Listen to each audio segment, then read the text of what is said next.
हानफेई, झाओपिंग, चलो चलें। हालांकि मुकीम गणेश से नाराज थी, लेकिन वह ये भी जानती थी कि यह इन बातों की चिंता करने का समय नहीं है। वह तो बस त्यान्यांग संप्रदाय के शिष्यों को यहाँ से ले जाना चाहती थी। संत, कृपया जल्दी से चले जाइए और हमें अकेला छोड़ दीजिए। हम तुम्हारे लिए केवल बोझ बनेंगे। हम सभी घायल हैं, इसलिए यदि तुम अकेले बच निकलो तो तुम्हारे पास अभी भी एक मौका है।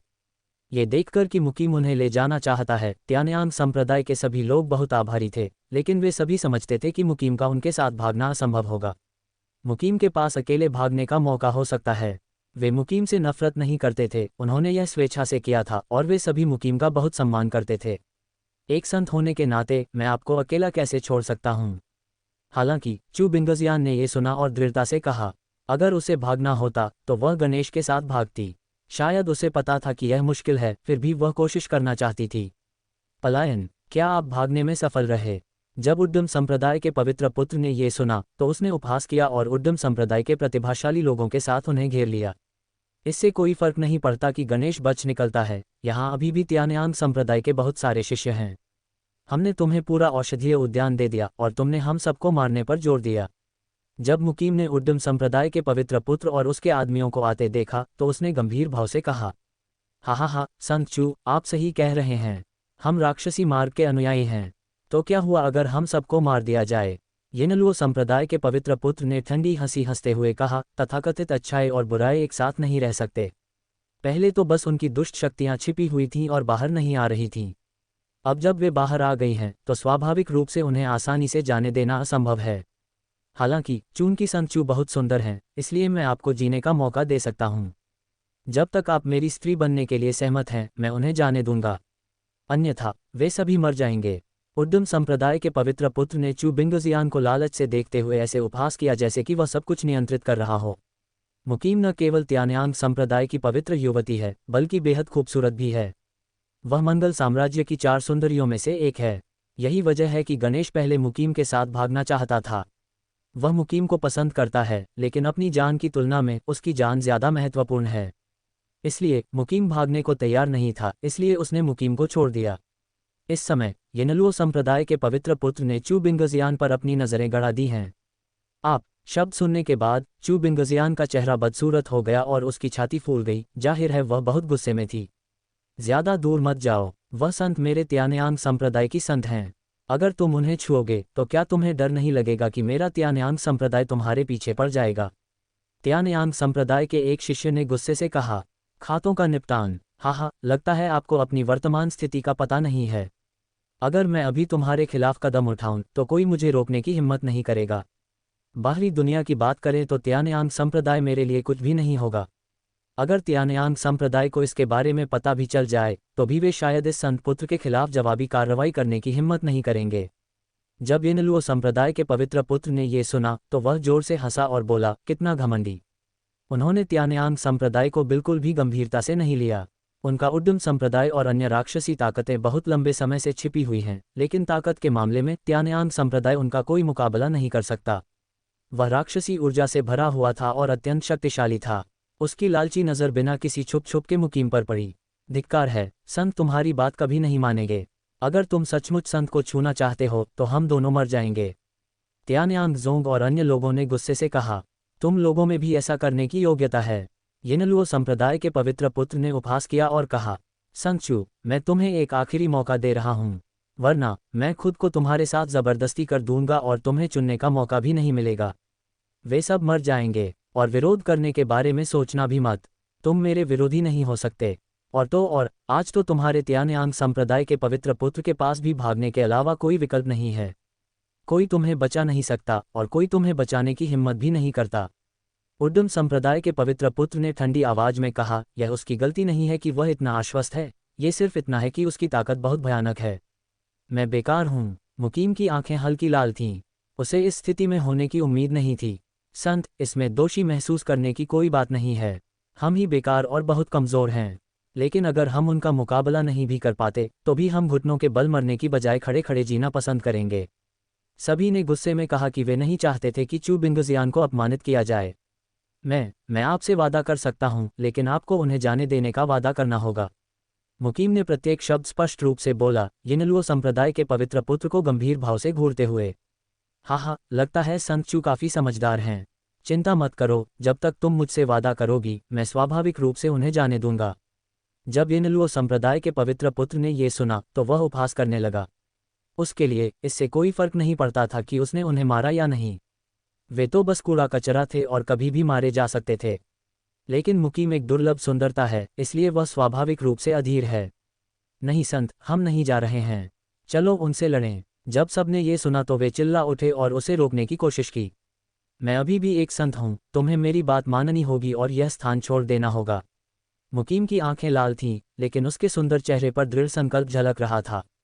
उसने बिना किसी को सवाल करने का मौका दिए आदेश दिया और फिर यिनलुओ संप्रदाय के पवित्र पुत्र की ओर चल पड़ी। केशव, कृपया मिस चू को बचाएं। दूर से केशव और अन्य लोग अभी अभी यहाँ पहुंचे थे। ये दृश्य देखकर लुओ चेन खुद को रोक नहीं पाया और बोला, उसे बचाओ। क्यों? क्या उन्होंने पहले आपसे युद्ध नहीं किया, आपको पराजित नहीं किया और आपको भारी क्षति नहीं पहुंचाई? केशव ने ये सुना और पूछा, हमें भारी नुकसान मिस्चू और अन्य लोगों की वजह से नहीं, बल्कि यिनलुओ संप्रदाय के लोगों की वजह से हुआ। त्यानयांग संप्रदाय के लोगों ने हमें मात दे दी और हम पराजित हो गए। शुरू में त्यानयांग संप्रदाय के पवित्र पुत्र हमें जाने नहीं देना चाहते थे, लेकिन मिस्चू ने ही हमारी आवाज़ उठाई, इसलिए हम बच निकलने और जीवित रहने में कामयाब रहे। इसलिए हम मिस्चू को दोष नहीं देते। मिस्चू को संप्रदाय की खातिर यिनलुओ संप्रदाय के पवित्र पुत्र के अत्याचार के आगे झुकने के लिए मजबूर किया गया है। हम कैसे चुपचाप खड़े होकर उसे नष्ट होते हुए देख सकते हैं? लुओ चेन ने गंभीरता से कहा। तियान जियाओ के समूह के अन्य बड़े लोगों के चेहरे पर भी यही भाव थे और वे भी मुकीम को बचाना चाहते थे, लेकिन वे सभी जानते थे कि उन्हें केशव के आदेशों का पालन करना होगा।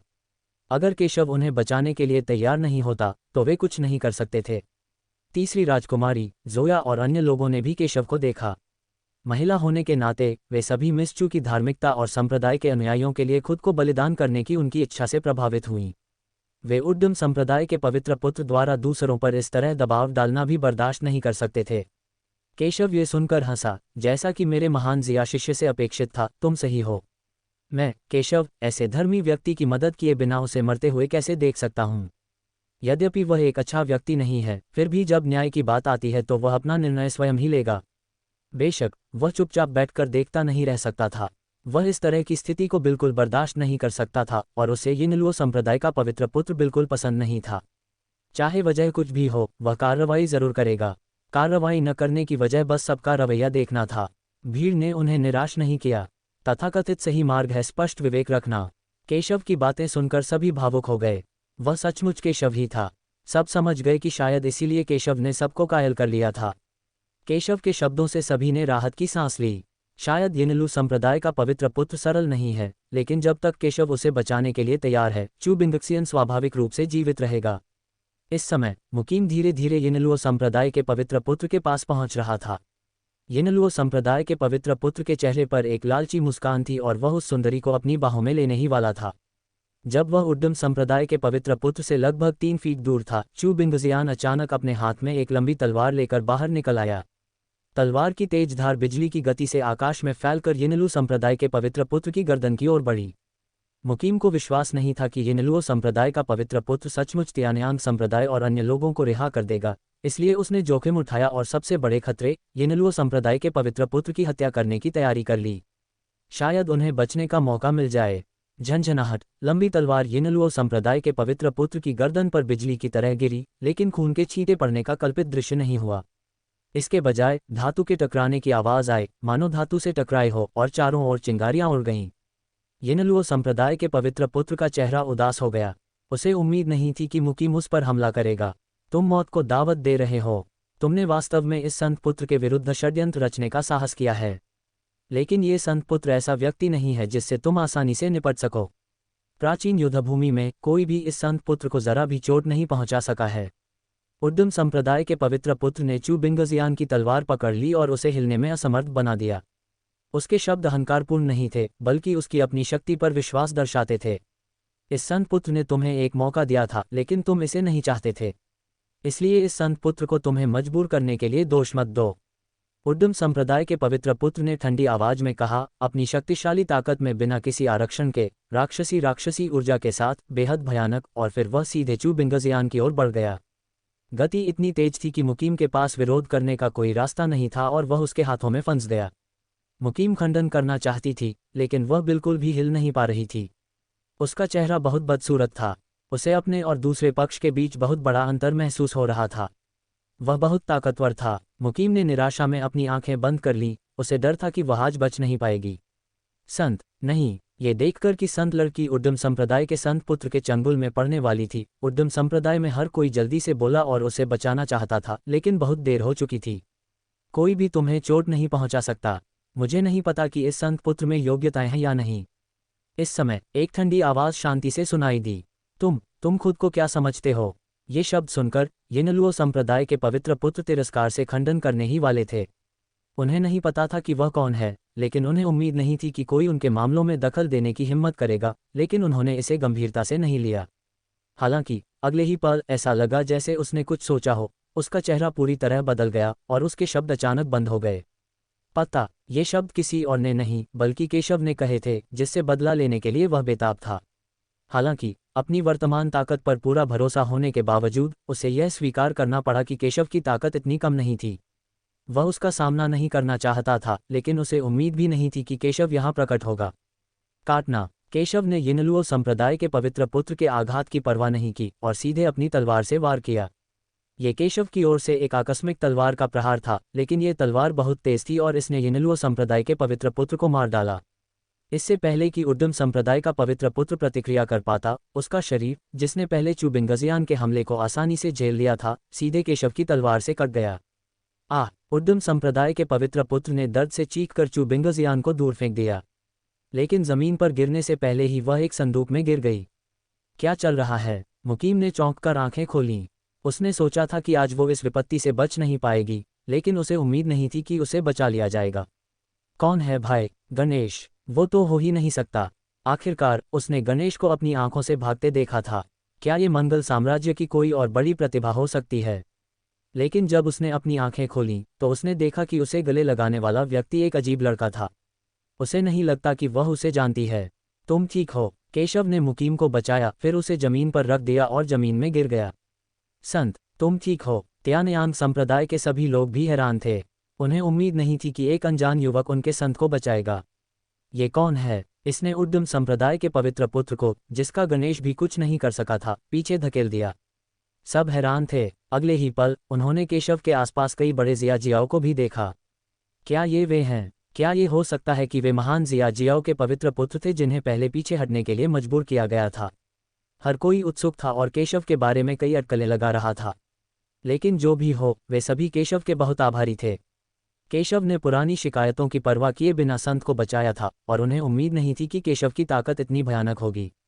आखिरकार उनकी नज़र में केशव एक साधारण किशोर की तरह दिखता था, लेकिन उन्हें उम्मीद नहीं थी कि वह इतना शक्तिशाली था। सर, मैं ठीक हूँ। मेरी जान बचाने के लिए धन्यवाद, सर। मुकीम ने केशव की पीठ को देखा। उसके दिल में एक अकथनीय भावना महसूस हुई। मैंने पहले तो सोचा कि मैं मर चुका हूँ, लेकिन मुझे उम्मीद नहीं थी कि मुझे बचा लिया जाएगा।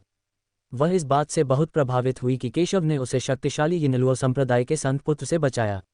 आखिरकार वह जानती थी कि यिनलुओ संप्रदाय का संत पुत्र कितना शक्तिशाली है। अगर किसी और के सामने ऐसी स्थिति आती तो वह हस्तक्षेप करने की हिम्मत नहीं करता। आखिरकार गणेश ने भी तो भागने का ही फैसला किया था। चूंकि सब कुछ ठीक है, कृपया पीछे हट जाइए, केशव ने शांति से कहा। सर, यिनलुओ संप्रदाय का पवित्र पुत्र बहुत शक्तिशाली है। हमारे लिए बेहतर होगा कि हम पहले यहाँ से भाग जाएं। मुकीम अपने होश में वापस आए और बोली। हालांकि वह जानती थी कि केशव कोई साधारण व्यक्ति नहीं था, यिनलुओ संप्रदाय का पवित्र पुत्र भी कमजोर नहीं था। चिंता मत करो मिस चू, केशव बहुत शक्तिशाली है और दूसरे पक्ष को बिल्कुल भी गंभीरता से नहीं लेता है। लुओ चेन और अन्य लोग चू बिंगजियान के पीछे आए और बोले। उन्होंने सभी से ये भी सुना था कि केशव कितना शक्तिशाली था। उसने एक बार पहले भी यिनलुओ संप्रदाय के पवित्र पुत्र को परास्त किया था। इसलिए वे जानते थे कि केशव यिनलुओ संप्रदाय के पवित्र पुत्र को गंभीरता से क्यों नहीं लेता था। यह आप है। मुकीम ने जब लुओ चेन और अन्य लोगों को देखा तो वह थोड़ी हैरान हुई। उसे उम्मीद नहीं थी कि उसने लुओ चेन और अन्य लोगों को ही जाने के लिए मना लिया था। क्या केशव आपका पवित्र पुत्र है? चू बिंगजियान ने उत्सुकता से पूछा। हाँ, ये हम ही हैं, लेकिन केशव हमारा शेंगजी नहीं है, बल्कि सत्यपथ संप्रदाय का शेंगजी है। वह बस वहां से गुजरा और हमें बचा लिया। केशव बहुत अच्छा इंसान है और उसकी ताकत भी बहुत भयानक है। येनलुओ संप्रदाय का शेंगजी पहले भी एक बार उसके हाथों में पड़ चुका है, इसलिए हमें चिंता करने की जरूरत नहीं है कि केशव उसका प्रतिद्वंद्वी नहीं होगा। लुओ चेन ने मुस्कुराते हुए समझाया। येनलुओ संप्रदाय का पवित्र पुत्र वास्तव में पवित्र पुत्र ये के हाथों में पड़ गया। ये शब्द सुनकर त्यान्यांग संप्रदाय के सभी लोग अविश्वास में थे। वे सभी अच्छी तरह जानते थे कि येनलुओ संप्रदाय का पवित्र पुत्र कितना शक्तिशाली था। गणेश ने पहले भी भागने का फैसला किया था, लेकिन इतना शक्तिशाली व्यक्ति वास्तव में केशव के हाथों में पड़ गया। क्या यह नहीं कहा गया था कि त्यानशुवान संप्रदाय दक्षिया के 4 प्रमुख संप्रदायों में से सबसे कमजोर था? सत्यपथ संप्रदाय का पवित्र पुत्र इतना शक्तिशाली है। हर कोई बेहद उत्सुक था और कुछ लोग इस पर विश्वास नहीं कर पा रहे थे, लेकिन जब उन्होंने सोचा कि कैसे येनलुओ संप्रदाय के पवित्र पुत्र को पीछे हटने के लिए मजबूर किया गया था, तो उनके दिमाग में एक ऐसा जवाब आया जिस पर वे विश्वास नहीं कर सके। केशव, लानत है, ये तुम हो। जब येनलुओ संप्रदाय के पवित्र पुत्र ने केशव को देखा तो वह बेहद क्रोधित हुआ और उसके मन में एक जोरदार दबाव फूट पड़ा। उसने केशव को जानलेवा नजरों से देखा। ये वास्तव में केशव है। इस आदमी ने पहले भी उसकी योजनाओं को बर्बाद कर दिया था, उसे हरा दिया था और उसे बहुत अपमानित किया था। मूल रूप से अपने पूर्वज की अवशिष्ट आत्मा को परिष्कृत करने के बाद उसने बाद में केशव से निपटने का अवसर खोजने की योजना बनाई, लेकिन उसे अब केशव से फिर से मिलने की उम्मीद नहीं थी। चूंकि यह मामला है, इसलिए वह स्वाभाविक रूप से केशव को जाने नहीं देगा। क्या वे सचमुच एक दूसरे को जानते हैं? इसे देखकर कई लोग ये कहने से खुद को नहीं रोक सके कि उन्होंने जो पहले कहा था वह सच था। येनलुओ संप्रदाय का पवित्र पुत्र वास्तव में केशव के हाथों में पड़ गया था। केशव कितना मजबूत है, उन्हें यकीन ही नहीं हो रहा था। आखिरकार वे येनलुओ संप्रदाय के पवित्र पुत्र की शक्ति को भली भांति जानते थे। फिर भी केशव ने येनलुओ संप्रदाय के पवित्र पुत्र को परास्त कर दिया। यह मैं हूँ। क्या आपने नहीं कहा था कि कोई भी आपको चोट नहीं पहुंचा सकता? मुझे आश्चर्य है कि क्या इस संत पुत्र में ऐसा करने की क्षमता है। पिछली बार तो मैंने तुम्हें भागने दिया था, लेकिन इस बार तुम इतने भाग्यशाली नहीं होगे। केशव ने शांति से कहा। येनलुओ संप्रदाय के पवित्र पुत्र को बिल्कुल भी गंभीरता से नहीं लिया। केशव के उदासीन शब्दों को सुनकर येनलुओ संप्रदाय के पवित्र पुत्र को पिछले अपमान के बारे में सोचा। केशव, मैं पिछली बार तुमसे हार गया था, लेकिन अब मेरी ताकत बहुत बढ़ गई है। मेरे लिए तुम्हें मारना आसान होगा। येनलुओ संप्रदाय के पवित्र पुत्र ने भी उपहास किया। उसकी नज़र में पिछली बार उसने केशव को बस थोड़े से अंतर से हराया था। अब जब उसने येनलुओ संप्रदाय के पवित्र पुत्र की बची हुई आत्मा को खा लिया था, तो उसकी ताकत में काफ़ी इजाफा हो गया था। स्वाभाविक रूप से अब वह केशव को गंभीरता से नहीं लेता था। उसका पूरा शरीर राक्षसी ऊर्जा से भर गया था जो ऊपर उठ रही थी। उसकी आंखों में राक्षसी रोशनी चमक रही थी। अंधकार और बुराई और उससे विनाश का भाव निकल रहा था। वह अत्यंत तीव्र गति से सीधे केशव की ओर दौड़ा। उद्यम संप्रदाय का वर्तमान पवित्र पुत्र उस समय की तुलना में कई गुना अधिक शक्तिशाली है जब केशव उससे पहले मिला था। धमाका! केशव की ओर एक मुक्का पड़ा जिसने दुनिया को तहस नहस कर दिया और पूरी दुनिया को डरा दिया। काली दुष्ट शक्तियां उठीं, भूत चिल्लाने लगे और भेड़िए दहाड़ने लगे, जिससे लोगों के मन भ्रमित हो गए। विनाश की शैतानी मुट्ठी, इसे दबा दो। उद्यम संप्रदाय के पवित्र पुत्र ने बिना किसी आरक्षण के ठंडी सांस ली और तुरंत अनगिनत मुट्ठी रोशनी बेहद तेज गति से सीधे केशव की ओर बढ़ी। साधारण लोग इसे देखकर ही भयभीत और डरे हुए महसूस करेंगे। ये देखकर केशव बहुत शांत हो गया और उसे जरा भी परवाह नहीं थी। उसने येनलुओ संप्रदाय के पवित्र पुत्र के हमले का सामना करने के लिए सीधे मुक्का मारा। टकराना! दोनों पक्ष टकरा गए। केशव बिल्कुल भी नहीं हिला, लेकिन येनलुओ संप्रदाय के पवित्र पुत्र को सीधे केशव ने उड़ा दिया। येनलुओ संप्रदाय के पवित्र पुत्र का चेहरा थोड़ा बदल गया, मानो उसे केशव की इतनी भयानक ताकत की उम्मीद न रही हो। उसका शरीर शून्य में घूम गया और फिर वह बाहर की ओर दौड़ पड़ा। Bang bang bang! शक्तिशाली राक्षसी ऊर्जा अधिक से अधिक भयानक हो गई। उसकी आंखें ठंडक और पागलपन से भरी थीं। उसने बिना किसी आरक्षण के एक शक्तिशाली हमला किया और पागलों की तरह केशव की ओर दौड़ा। उसकी शारीरिक शक्ति केशव से ज्यादा कमजोर नहीं है। इसके अलावा वह अपनी ताकत का मुकाबला करने के लिए प्रतिद्वंद्वी की ताकत का इस्तेमाल करने में भी माहिर है। केशव की ताकत पर भरोसा करके वह और भी भयानक शक्ति के साथ हमला कर सकता है। क्लिक करें। शून्य में काली गड़गड़ाहट गूंज रही थी। येनलुओ संप्रदाय के पवित्र पुत्र की आंखों में एक ठंडी सी चमक थी और वह एक शक्तिशाली राक्षस देवता जैसा लग रहा था। उसने पूर्वज की शक्ति को खाकर कई गुना बढ़ा दिया था। भयानक हमले केशव को मारते रहे।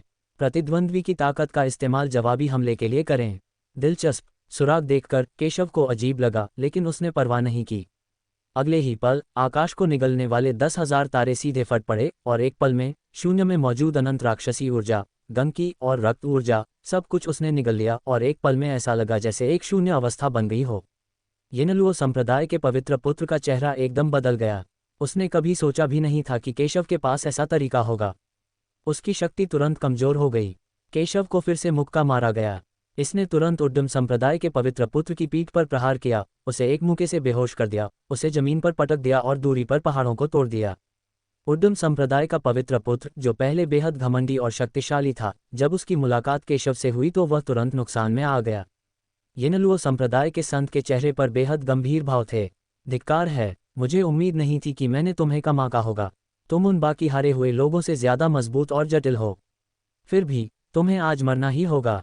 येनलुओ संप्रदाय के पवित्र पुत्र को उम्मीद नहीं थी कि केशव इतना शक्तिशाली होगा। हालांकि उसमें लड़ने की भावना और भी भयानक थी, बिना किसी संदेह के, और उसकी शक्तिशाली आभा अपने चरम पर पहुंच गई। भयानक राक्षसी ऊर्जा इतनी प्रबल थी कि उसने समस्त दर्शकों को दबा लिया। ऐसा लगता है कि उन्होंने उद्यम संप्रदाय के पिछले पूर्वज की अवशिष्ट आत्मा को पूरी तरह से परिष्कृत कर दिया है। यह आसान नहीं है। केशव की आंखें थोड़ी बदल गईं, यह महसूस करते हुए कि इस समय येनलुओ संप्रदाय का पवित्र पुत्र कितना शक्तिशाली था। इतने कम समय में येनलुओ संप्रदाय के पूर्वज की अवशिष्ट आत्मा को पूरी तरह से परिष्कृत करने के लिए येनलुओ संप्रदाय का पवित्र पुत्र वास्तव में असाधारण है और धार्मिक मार्ग के कई प्रतिभाओं की तुलना में बहुत अधिक शक्तिशाली है। गड़गड़ाहट। येनलुओ संप्रदाय के पवित्र पुत्र ने केशव पर फिर से हमला किया। उसका पूरा शरीर राक्षसी ऊर्जा, प्रबल शक्ति और भयानक दबाव से भर गया। अगर वह कोई साधारण व्यक्ति होता तो शायद एक पल भी टिक नहीं पाता।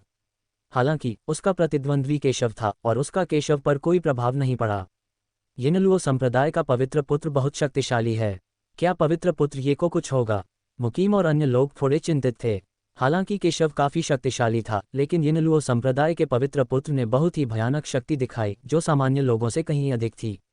हालांकि केशव साधारण नहीं था, उसकी शक्ति आखिरकार युवानदान स्तर तक ही थी और उसने स्वर्णिम भ्रूण स्तर को नहीं तोड़ा था।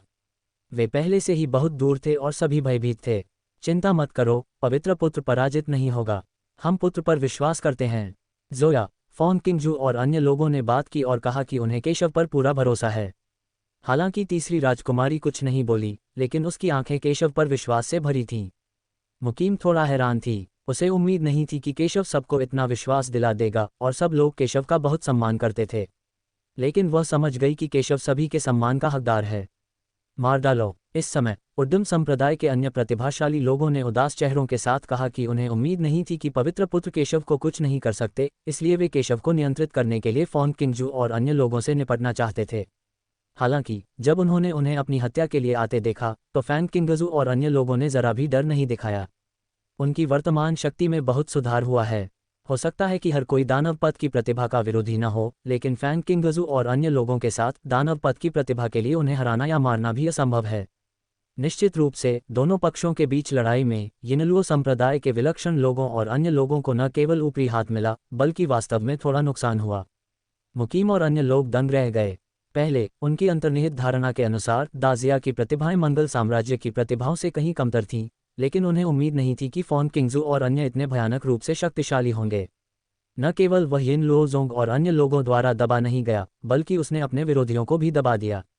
समय समय पर एक या दो प्रतिभाशाली लोग फॉन किंगजू और अन्य लोगों द्वारा पराजित हुए। मुकीम को इससे आश्चर्य क्यों न हुआ। येनलुओ संप्रदाय के पवित्र पुत्र ने जब ये दृश्य देखा तो उनका चेहरा और भी उदास हो गया।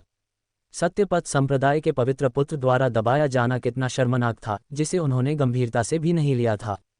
पहले चाहे वह किसी भी संप्रदाय का हो, वह उसका मुकाबला नहीं कर सकता था, लेकिन जब उसकी मुलाकात केशव से हुई तो उसे दबा दिया गया। ये कितनी शर्म की बात थी। केशव, मैं तुम्हें मार डालूंगा। येनलु संप्रदाय के पवित्र पुत्र ने गुस्से में कहा कि अगर केशव बड़ा हो गया तो वह निश्चित रूप से भविष्य में उनकी राक्षसी ताकतों के लिए खतरा होगा, इसलिए आज केशव को पीछे नहीं छोड़ा जाना चाहिए। यदि आप मुझे मारना चाहते हैं तो यह इस बात पर निर्भर करता है कि आपके पास ऐसा करने की ताकत है या नहीं।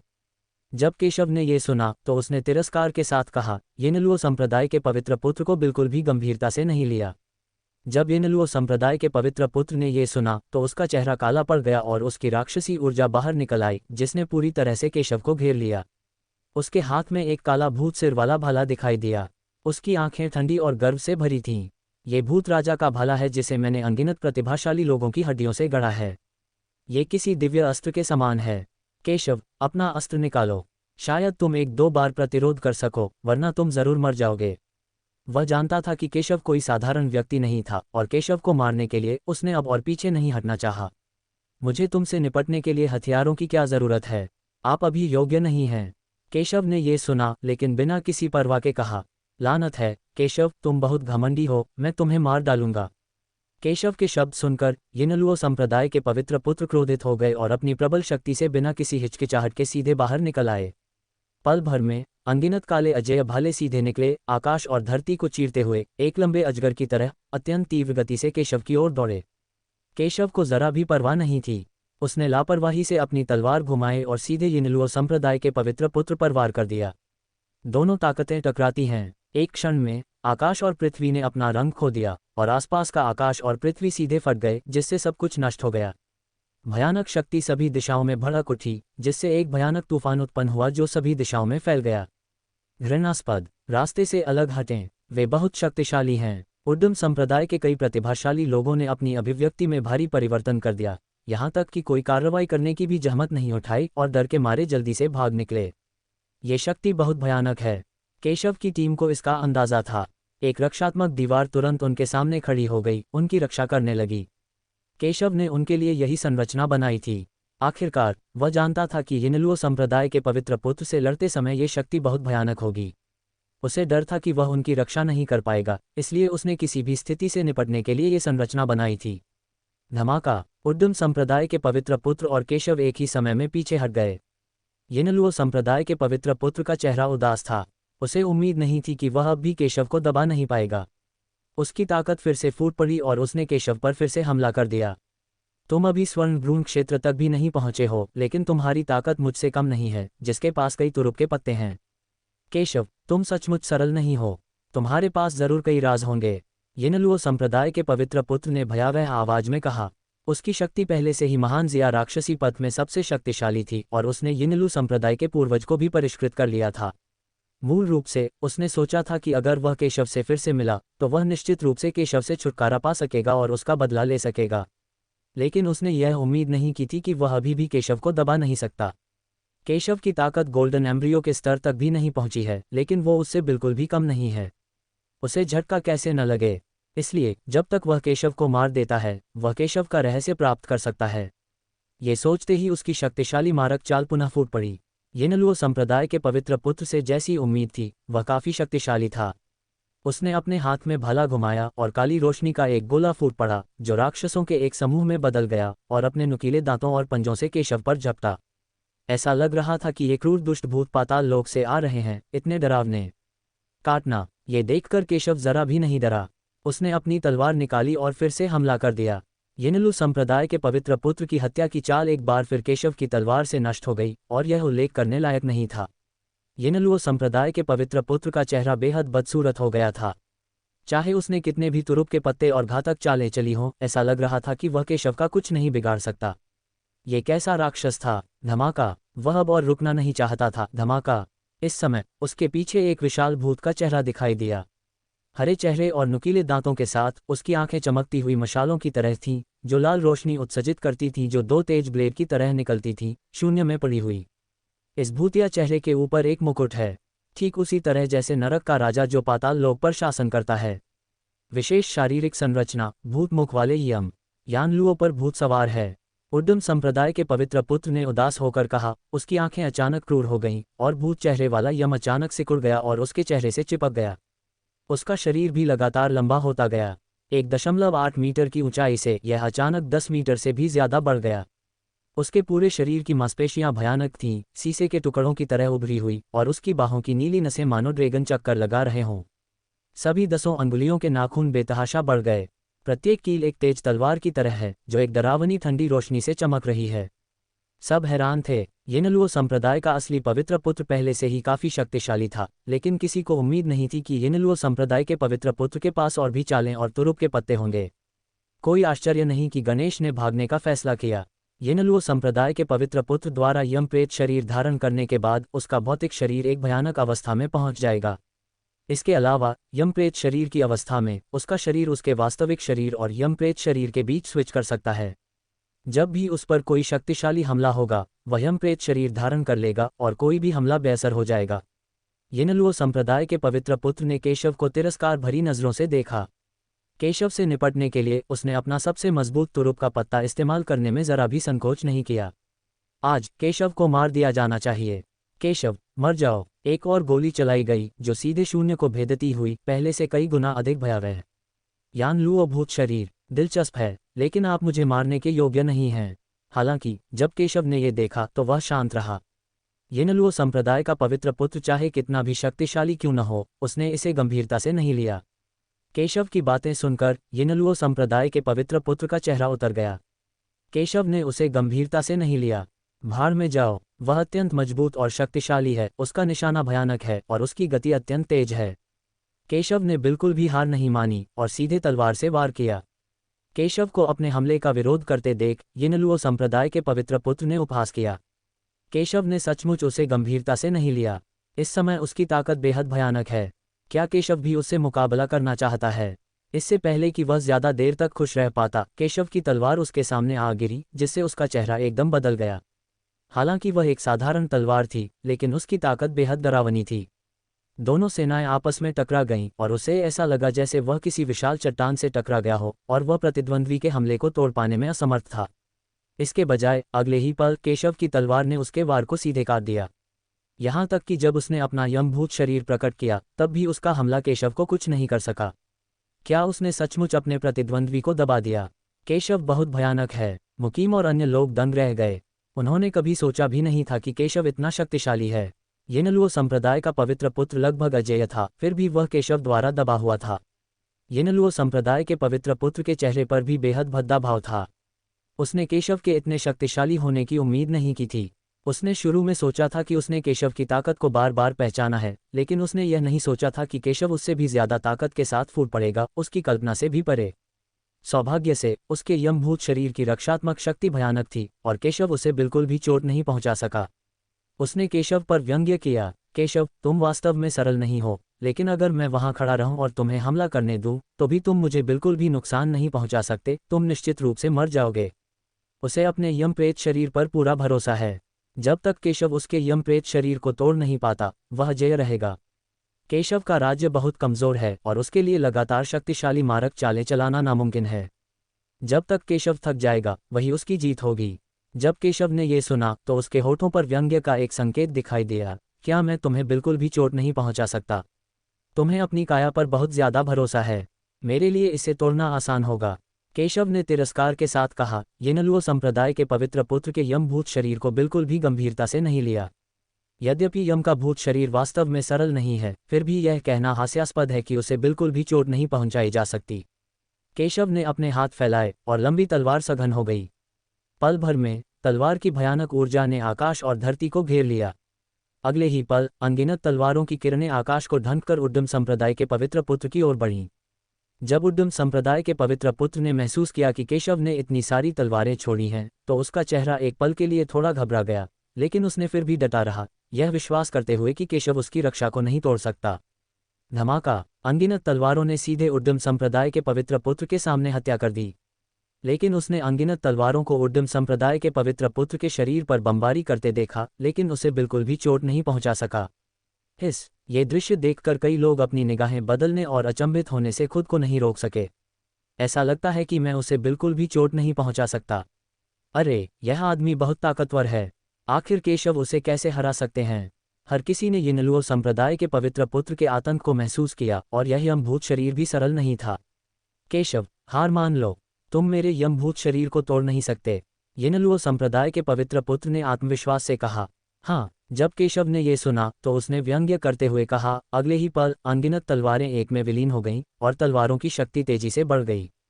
मैं देखना चाहता हूं कि क्या तुम इस तलवार का सामना कर सकते हो, केशव ने व्यंग्य करते हुए कहा। एक चौंकाने वाली तलवार के साथ वह सीधे बाहर निकल गया। इस तलवार में तलवार की किरणों की सारी शक्ति समाहित है और यह अजेय है।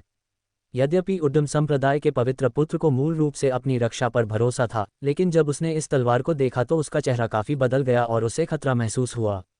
उसने जल्दी से अपनी मारक क्षमता जुटाई और हमला कर दिया। केशव के हमले का विरोध करने की कोशिश कर रहा था। उसका हमला एक पल में ही नष्ट हो गया और वह कमजोर हो गया। और अगले ही पल एक तलवार उसके ठीक सामने आ गिरी। एक जोरदार धमाके के साथ उद्यम संप्रदाय के पवित्र पुत्र यम का भूत शरीर अब भयानक हमले का सामना नहीं कर सका और सीधे विस्फोट हो गया। उद्यम संप्रदाय के पवित्र पुत्र ने एक दयनीय चीख निकाली और यम का भूत शरीर सीधे केशव की तलवार से टुकड़े टुकड़े हो गया। मैंने तुमसे कहा था, मैं तुम्हारा कवच तोड़ना चाहता हूँ, आसान है। केशव उदासीन दिख रहा था, मानो उसने अभी अभी कोई तुच्छ चीज नष्ट कर दी हो। हालांकि जब येनलुओ संप्रदाय के पवित्र पुत्र ने ये सुना तो वह बहुत क्रोधित हुआ। यम का भूत शरीर उसका सबसे बड़ा तुरुप का पत्ता था, लेकिन अब केशव की तलवार ने उसे टुकड़े टुकड़े कर दिया था। हालांकि वह ठीक हो गया, लेकिन उसे भारी नुकसान हुआ। सिमा चाओ, ओमन, किन हान, म्यूटाइक्सिन, आप सभी आएं और केशव से निपटने में मेरी मदद करें। उद्यम संप्रदाय के पवित्र पुत्र ने जल्दी से चिल्लाकर उद्यम संप्रदाय के अन्य प्रतिभाशाली लोगों से आगे आकर उनकी मदद करने को कहा। मूल रूप से उसने सिर्फ केशव को खुद मारने की योजना बनाई थी, लेकिन उसने उम्मीद नहीं की थी कि केशव की ताकत बहुत भयानक थी, इसलिए उसे येनिलू संप्रदाय के अन्य प्रतिभाशाली लोगों से कार्रवाई करने के लिए कहना पड़ा। जब अन्य प्रतिभाशाली लोगों ने ये सुना तो उनकी आंखें थोड़ी बदल गईं और वे स्पष्ट रूप से झिझक रहे थे। हालांकि येनिलुओ संप्रदाय के पवित्र पुत्र ने उन्हें आदेश दिया था, लेकिन वे सब देख रहे थे कि केशव कितना भयानक था और एक पल के लिए तो उनकी हिम्मत ही नहीं हुई कि वे आगे बढ़ें। वे मूर्ख नहीं थे और येनिलुओ संप्रदाय ने उन्हें इसी क्षण कार्रवाई करने के लिए कहा, संभवतः उन्हें तोप का चारा बनाने और अपनी ताकत का योगदान देने के लिए।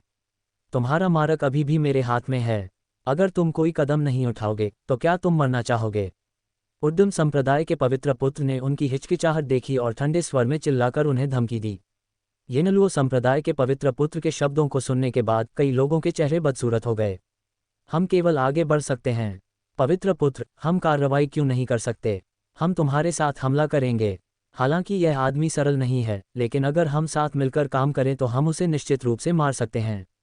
कई लोगों ने जल्दबाजी में कहा कि अगर वे सेना में शामिल हो जाते हैं तो उनके पास अभी भी केशव को मारने का मौका हो सकता है, लेकिन अगर वे येनिलू संप्रदाय के पवित्र पुत्र के शब्दों का पालन नहीं करते हैं तो वे निश्चित रूप से मर जाएंगे।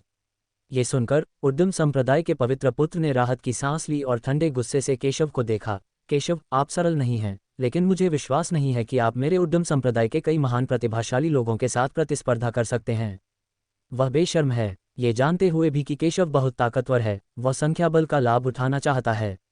ये लोग येनिलुओ संप्रदाय के शीर्ष प्रतिभाशाली लोग भी हैं और उनकी ताकत अन्य दूसरे दर्जे के संप्रदायों के संतों की तुलना में ज़्यादा कमजोर नहीं है। भले ही वे सेना में शामिल हों, येनिलुओ संप्रदाय के पवित्र पुत्र का मानना है कि केशव प्रतिस्पर्धा करने में सक्षम नहीं हो सकते हैं। हालांकि केशव ने यह सुना और उन्हें एक चंचल नज़र से देखा, उपहास करते हुए, चाहे कितने भी लोग हों, ये बेकार है। मेरी नज़र में वे बस कुछ सिर हैं। ऐसा नहीं है कि उसने पहले कई लोगों से लड़ाई नहीं की है। उसकी नज़र में चाहे कितने भी लोग हों, वे बस चींटियों का एक समूह हैं, जिक्र करने लायक नहीं, और वह उन्हें बिल्कुल भी गंभीरता से नहीं लेता। हालांकि मुकीम और अन्य लोग ये देखकर थोड़े चिंतित हुए। आखिरकार 2 मुट्ठियां 4 हाथों के आगे कुछ नहीं होती। केशव कोई साधारण व्यक्ति नहीं है, लेकिन हो सकता है कि वह उनके संयुक्त हमले का सामना न कर पाए। वे जल्दी से केशव की मदद करना चाहते थे। हालांकि जोया और उसके बगल में मौजूद अन्य लोगों ने उसे रोक लिया और कहा, संत चू, चिंता मत करो। चूंकि संत सोन ने हमें कार्रवाई करने नहीं दिया, इसका मतलब है कि वह इन लोगों को गंभीरता से नहीं लेते हैं। आपको कैसे मालूम? क्या तुम्हें केशव पर इतना भरोसा है?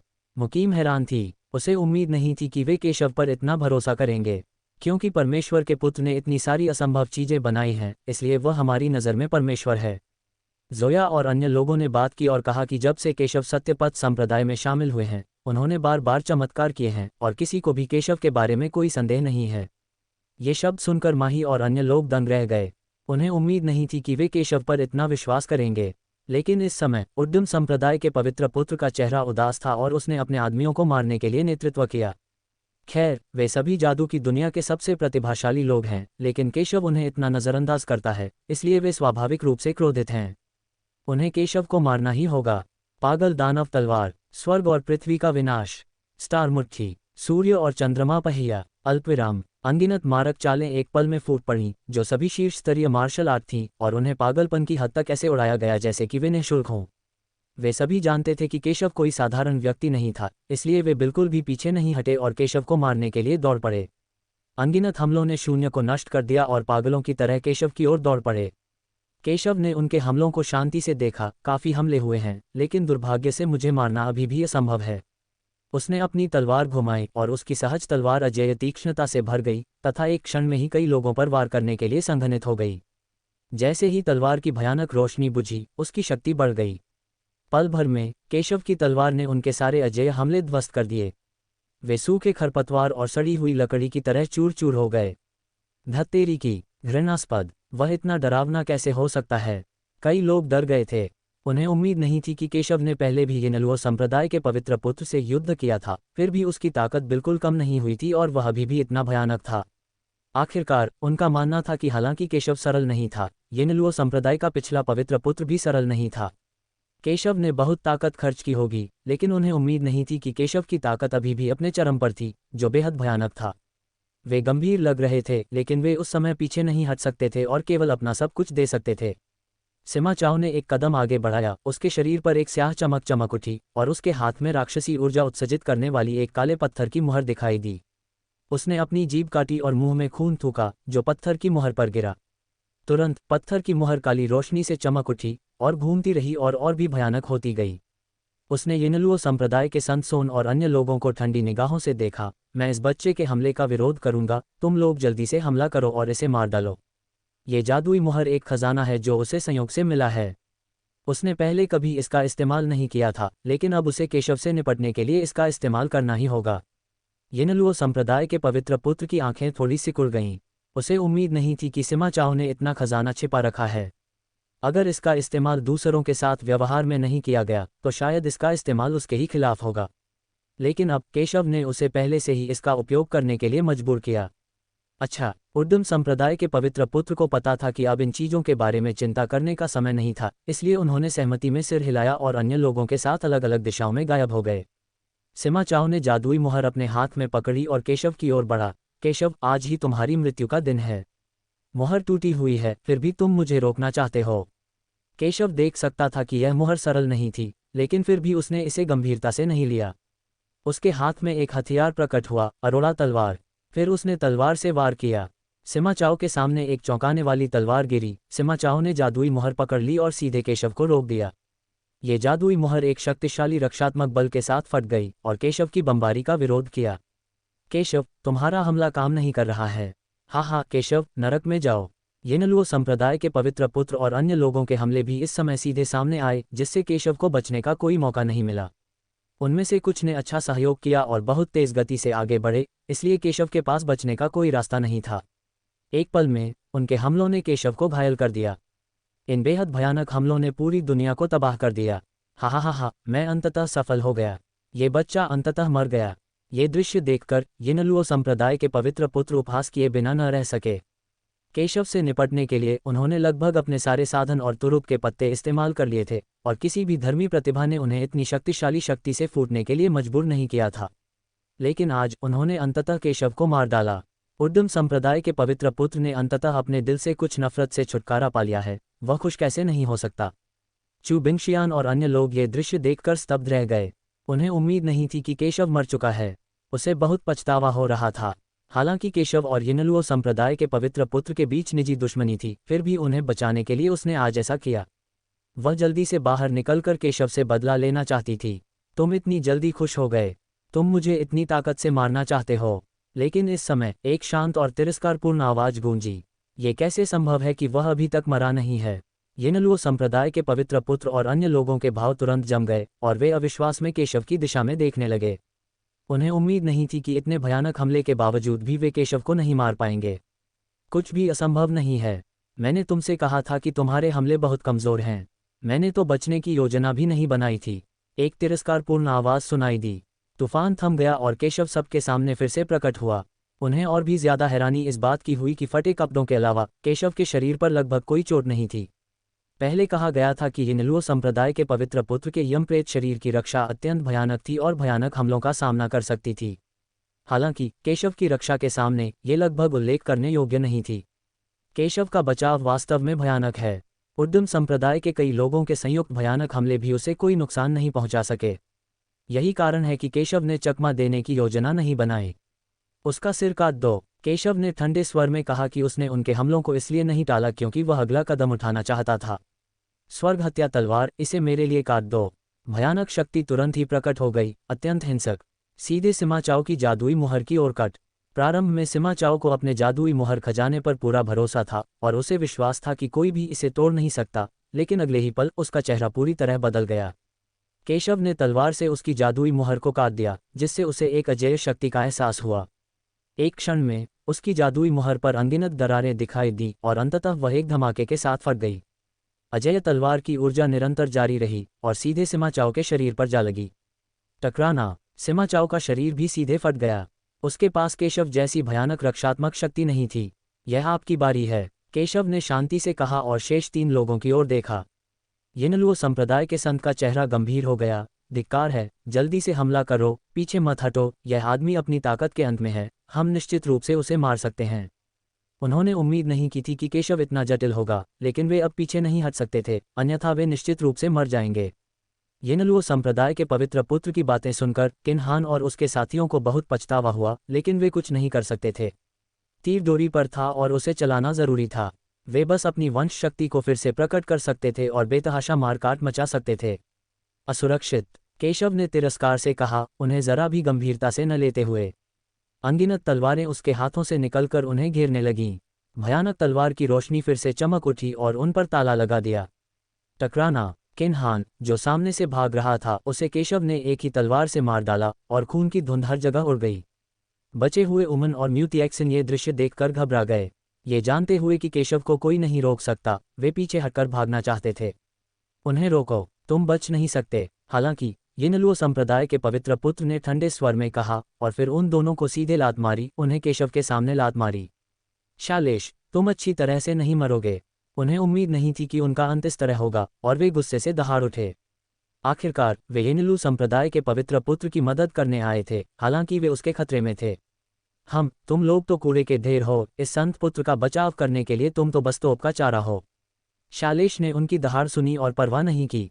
वह समझ गया कि अगर वह और बाकी लोग मिलकर भी साथ आ जाएं, तो भी वे केशव का मुकाबला नहीं कर पाएंगे, इसलिए स्वाभाविक है कि वे यहाँ रहकर मर नहीं सकते। इसलिए उन्हें केशव के आखिरी तुरुप के पत्ते को रोकना ही होगा। फिर वह बिना किसी हिचकिचाहट के पीछे मुड़ा और भाग गया। लानत है, केशव, मैं इस बार हार मानता हूँ, लेकिन अगली बार मैं तुम्हें कभी नहीं जाने दूंगा। जाने से पहले शालेश ने फिर भी एक अनचाही दहाड़ लगाई।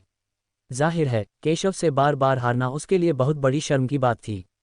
वह इसे स्वीकार नहीं कर सका, इसलिए उसने कठोर शब्दों में कहा कि वह केशव को हरगिज नहीं जाने देगा। शालेश की बातें सुनकर उमन और म्यूटिएक्सन बहुत गुस्से में थे। उन्हें उम्मीद नहीं थी कि उन्हें तोप के चारे के रूप में इस्तेमाल किया जाएगा। उन्होंने जल्दी से केशव की ओर देखा और दया की भीख मांगते हुए कहा, ऋषि, ये कृपया हमारी जान बख्श दीजिए। हमें आपसे कोई शिकायत नहीं है। हमें ऐसा करने के लिए मजबूर किया गया था। हम सभी ने जहर निगल लिया। मारक दवा शालेश के हाथों में है। अगर हम नहीं माने तो हम मर जाएंगे। हम गलत थे, कृपया हमारी जान बख्श दीजिए मास्टर। वे बेहद विनम्र थे। आखिरकार उन्हें पहले भी लड़ने का मौका मिला होगा, लेकिन अब शालेश भाग गया था और उनका कोई मुकाबला नहीं था। उन्हें उम्मीद है कि केशव उनकी जान बख्श देगा। ये सुनकर कई लोगों की आंखें बदल गईं।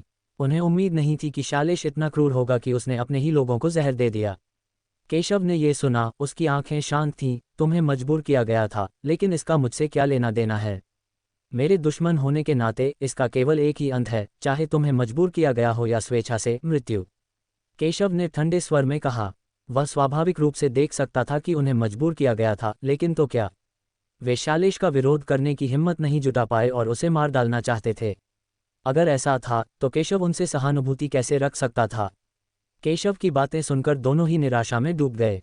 केशव की भयानक ताकत देखकर दोनों समझ गए कि आज वे मौत से नहीं बच सकते। लेकिन चिंता मत करो, मैं शालेश को मार दूंगा और उसे तुम्हारे साथ जाने दूंगा, केशव ने आगे कहा और फिर 2 तलवारें निकलीं। अगले ही पल दोनों तलवारों के 2 प्रहारों से सीधे मारे गए।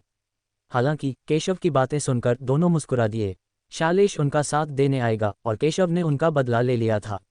यिनलुओ संप्रदाय के अन्य प्रतिभाशाली लोगों के चेहरे एकदम बदल गए। उन्हें उम्मीद नहीं थी कि पवित्र पुत्र बच निकलेगा। पवित्र पुत्र के बाद दूसरे स्थान पर आने वाले कई अन्य प्रतिभाशाली लोग भी केशव के हाथों मारे गए। उन्होंने पहले कभी इतनी भयानक प्रतिभा नहीं देखी थी और वे जल्दी से भागना चाहते थे।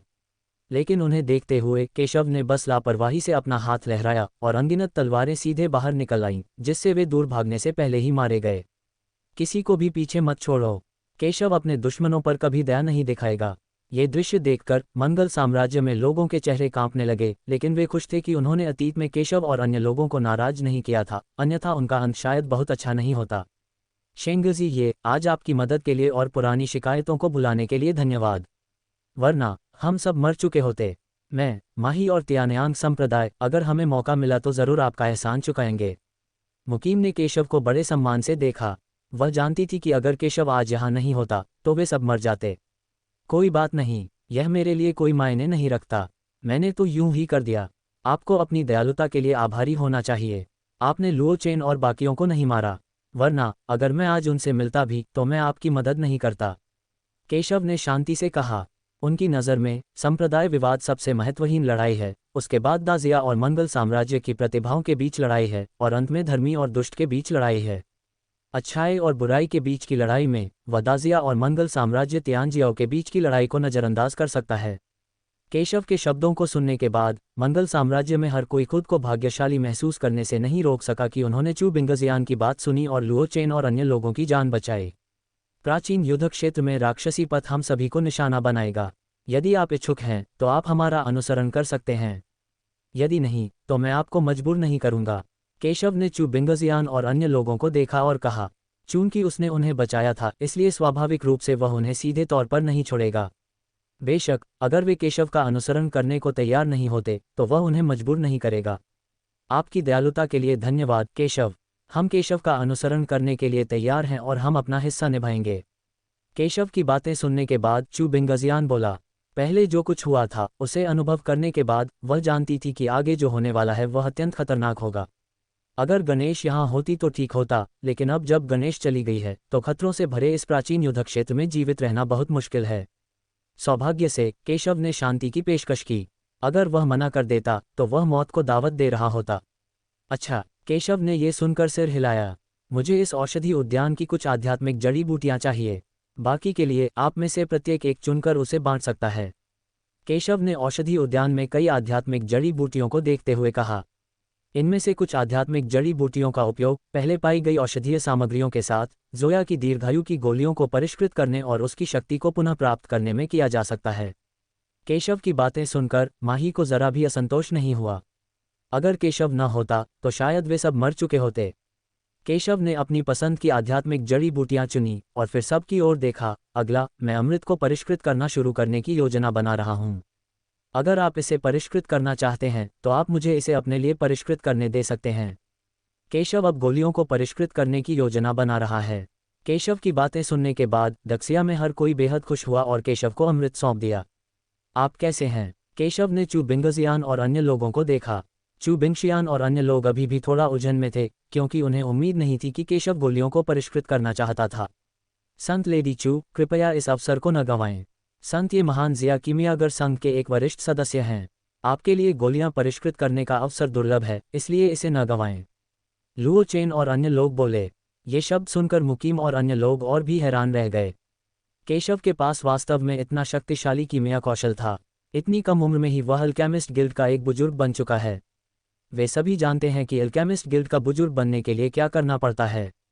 ये सच है। रूपाली ने सिर हिलाया और गंभीरता से कहा कि अगर उसे केशव का मार्गदर्शन नहीं मिला होता तो वह चौथे स्तर तक नहीं पहुंच पाती। हालांकि वह ये भी समझती थी कि उसके और केशव के स्तर के बीच शायद बहुत बड़ा अंतर था। ऐसी स्थिति में मैं तुम्हें परेशान करूंगा केशव। चू बिंगजियान सबसे पहले बोलने वाले थे और उन्होंने जड़ी बूटियां निकाली और बाकी लोगों ने भी जड़ी बूटियां केशव को सौंप दीं। केशव ने जड़ी बूटियां लीं और फिर उसके सामने दर्जनों कीमिया भट्टियां प्रकट हुईं। ये वही कीमिया भट्टियां थीं जिन्हें उसने पहले कीमियागर संघ और ट्रेजर मंडप में ढूंढा था। उसने सब कुछ उसके सामने रख दिया। ये दृश्य देखकर कई लोग हैरान रह गए। क्या केशव मिलकर गोलियों को परिष्कृत करने की योजना बना रहे हैं?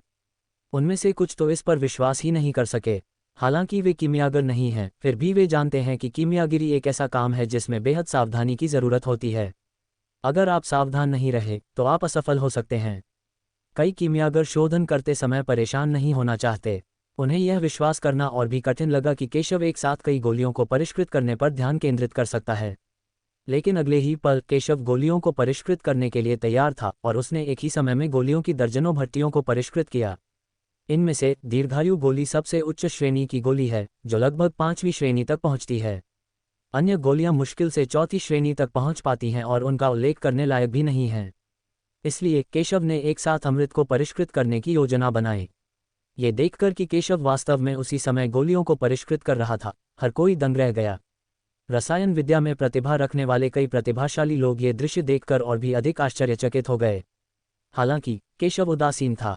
उसके लिए अगर उसकी वर्तमान शक्ति बहुत कमज़ोर न होती तो एक ही समय में दर्जनों, यहाँ तक कि सैकड़ों या हज़ारों भट्टियों को परिष्कृत करना कोई समस्या नहीं होती। केशव ने पहली कीमिया भट्टी खोली, अमृत का चयन किया और उसे उसमें डाल दिया। फिर विधि के अनुसार अन्य भट्टियों में औषधीय पदार्थ डाले जाने लगे। कई रसायन शास्त्री भी ये दृश्य देखकर यकीन नहीं कर पाए। केशव ने दरअसल उसी समय उन्हें परिष्कृत करने की योजना बनाई थी। उसे इस बात का डर नहीं था कि उसके पास उन्हें नियंत्रित करने का पर्याप्त समय नहीं होगा और सब विफल हो जाएगा। हालांकि यह उनके लिए पहली बार था कि वे किसी को एक साथ कई बैच की गोलियों को परिष्कृत करते हुए देख रहे थे। केशव के हाथों में आग का एक गोला दिखाई दिया। कई लोग उसे देखकर हैरान रह गए। यह क्या है? क्या यह आध्यात्मिक आग हो सकती है? ये दृश्य देखकर कई कीमिया विशेषज्ञ ये कहने से खुद को नहीं रोक पाए कि उन्हें कुछ जानकारी है। ऐसा कहा जाता था कि एक शक्तिशाली कीमियागर आध्यात्मिक ऊर्जा को सीधे आध्यात्मिक अग्नि में बदल सकता है, जिससे गोलियों को परिष्कृत करने की सफलता दर और प्रभाव में बहुत सुधार होगा। लेकिन उन्होंने ऐसा कीमियागर पहले कभी नहीं देखा था। लेकिन उसने यह उम्मीद नहीं की थी कि केशव अपनी इच्छानुसार आध्यात्मिक अग्नि का उपयोग करेगा। केशव के पास अभी भी कितने रहस्य हैं। केशव ने आध्यात्मिक अग्नि को परिष्कृत करने के लिए उसमें हेरफेर करते हुए भौहें चढ़ाईं। हालांकि मेरे पास आध्यात्मिक अग्नि है, फिर भी इसका प्रभाव उस अजीब अग्नि जितना अच्छा नहीं है। लेकिन अब यही एकमात्र रास्ता है। वह जिस अजीब आग की बात कर रहा था वह स्वर्ग और पृथ्वी का एक दुर्लभ खजाना था, एक ऐसा खजाना जिसका सपना सभी कीमियागर देखते हैं। उस अजीब आग से बनी गोलियां साधारण लपटों से बनी गोलियों से अनगिनत गुना ज्यादा असरदार होंगी। हालांकि इस विचित्र अग्नि को प्राप्त करना बहुत कठिन है। आखिरकार ये स्वर्ग और पृथ्वी का एक दुर्लभ खजाना है और अधिकांश विचित्र अग्नि अन्य कीमियागरों, शस्त्र शोधकों और यहाँ तक कि योद्धाओं द्वारा भी प्राप्त की जाती है। इसे पाना बहुत कठिन है। अपने पिछले जन्म में केशव को संयोगवश एक विचित्र अग्नि प्राप्त हुई थी। उसे परिष्कृत करने का प्रभाव उस विचित्र अग्नि का उपयोग किए बिना उसे परिष्कृत करने से सैकड़ों गुना बेहतर था। लेकिन अब केशव इसे परिष्कृत करने के लिए आध्यात्मिक आग का उपयोग करता है और इसका प्रभाव साधारण लपटों से कई गुना बेहतर है। सभी लोग केशव का बहुत सम्मान करते थे। केशव न सिर्फ बेहद शक्तिशाली था बल्कि रसायन विद्या में भी निपुण था। ऐसा लगता था कि केशव को कोई भी नहीं फंसा सकता। केशव की शक्तिशाली दिव्य भावना ने कीमिया भट्टी को घेर लिया और उसे सभी कीमिया भट्टियों के अंदर की स्थिति की स्पष्ट समझ थी।